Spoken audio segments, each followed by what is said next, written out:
Do do do do do do do do do do do do. Just when you thought it was safe to go back in your studio. It is. Let's talk about sponges.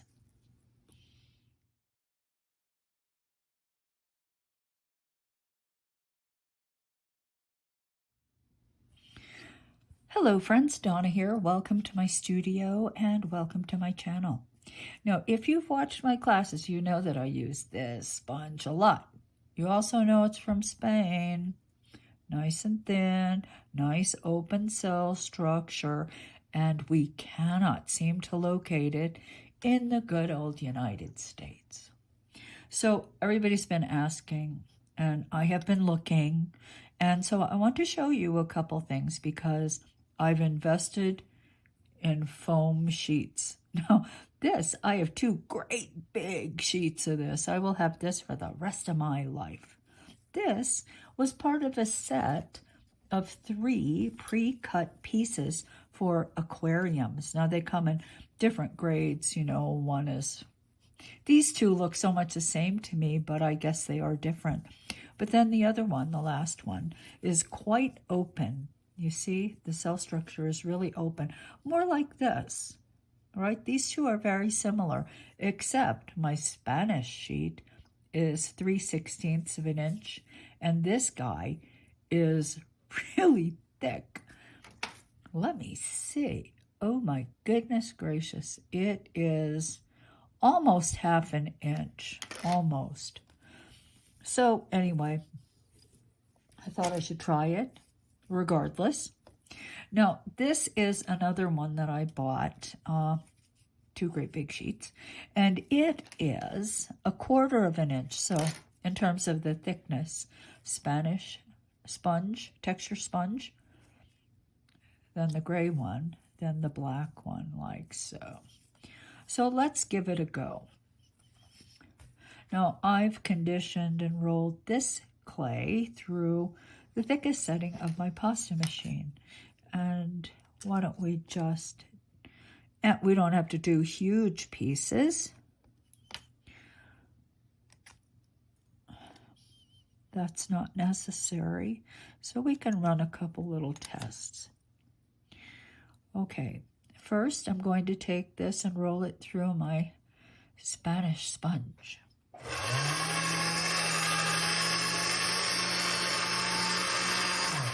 On the same setting.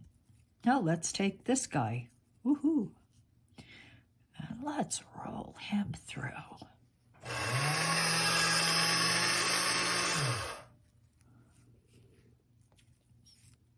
And finally, this one, the aquarium sponge. The thickest piece. Okay, so basically they all work. They all work. Now, the thickest one, I have the most clay stuck to it afterwards. And does that make sense? Because we're taking the thickest piece and forcing it through the pasta machine. So, of course, you're going to have more clay residue left on the sponge, like so. This one, hardly anything. But, you know, I can feel it, and this sponge is actually softer. But there's a difference in terms of the scale of the pattern.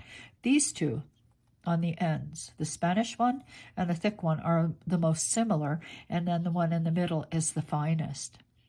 I'm not sure that's going to matter to you.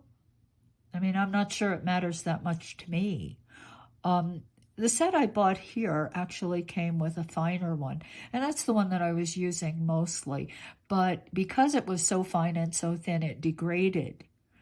It kept getting stretched as it went through the machine, and so it sort of degraded. So I moved on to the more coarse, or the more open pattern. Okay. Now, the one thing I will say is that you probably don't want to roll this one through a really thin setting. I'm just going to do it. I'll show you. Okay, so I'm going to take this. I'm going to roll it through setting 5, which I sometimes do with the other sponge. So you see how thin it is. Now, I'm not going to do this whole sheet. I'm just going to do maybe a piece, because I don't want to pick all of it out of the sponge, okay? So now I'm going to roll it through the same setting again, setting 5.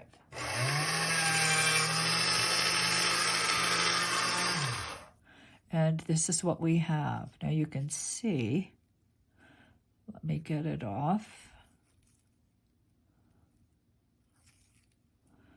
I can get it off, but I have to be more careful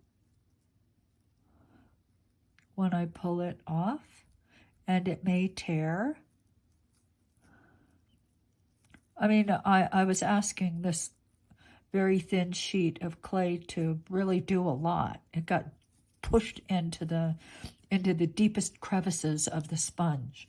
And, you know, it didn't like it. Look, I think you can probably see it left quite a bit of clay in the sponge itself. So I would say if you get something this thick, yes, it works, but don't try to force really thin sheets of clay through on it, because you'll be picking out clay for a long time. Okay, so now I've got, a lot of sponge. Enough sponge for the rest of my life, I would say. But the good thing is, I think I'm going to take some of these and dedicate them to certain colors, because I have so much of this sponge now.